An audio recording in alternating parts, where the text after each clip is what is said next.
मुंबईसह उपनगरात जोरदार पाऊस, अनेक सखल भागात पाणी साचलं. पाण्यातून वाट काढताना मुंबईकरांची कसरत.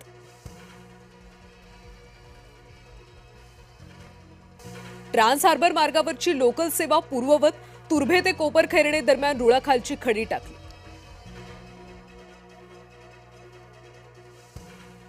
पावसामुळे मुंबईतल्या तिन्ही मार्गावरची लोकल सेवेचा वेग मंदावला. कुर्ला दादरमध्ये रुळावर पाणी.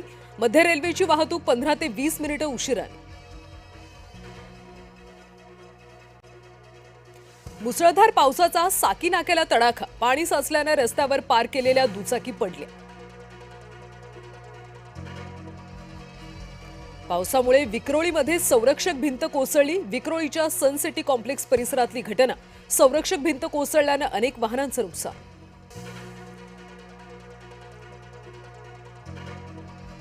मुसळधार पावसामुळे मुंबईमध्ये पाणी साचलं. किंग्स सर्कल आणि गांधी मार्केट परिसर जलमय. रस्त्यावर पाणी साचल्याने वाहतुकीचा वेग मंदावला. मुंबईतल्या उपनगरांना सुद्धा पावसानं झोडपलं. भांडू, पंधेरी, मालाड पूर्व इथं पाणी साचलं. मुंबई महापालिकेच्या नालेसफाईची पोलखोल. वसई विरारमध्ये पावसामुळे रस्ते जलमय. साचलेल्या पाण्यातून मार्ग काढताना नागरिकांची कसरत. पहिल्याच पावसानं महानगरपालिकेच्या नालेसफाईच्या दाव्याची पोलखोल.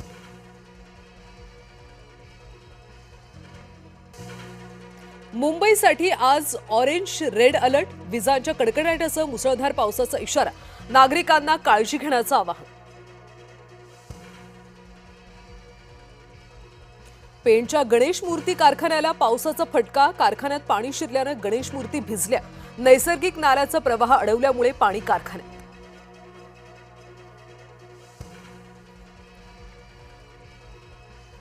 अकोल्यामध्ये विजांच्या कडकडाटासह जोरदार पाऊस. अकोला शहरासह सर्वच तालुक्यात पावसाची दमदार हजेरी.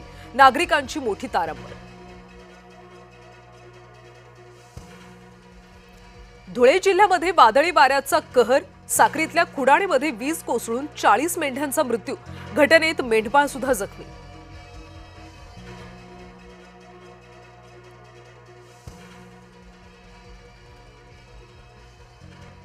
सातारा जिल्ह्यात पावसाची दमदार हजेरी.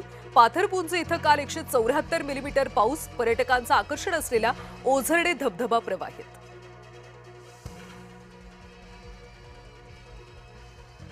हिमाचलच्या किन्नौरमध्ये जीर्ण पूर कोसळला. 3 जिल्ह्यांचा संपर्क तुटला. डंपर थेट सतलज नदीत पडला.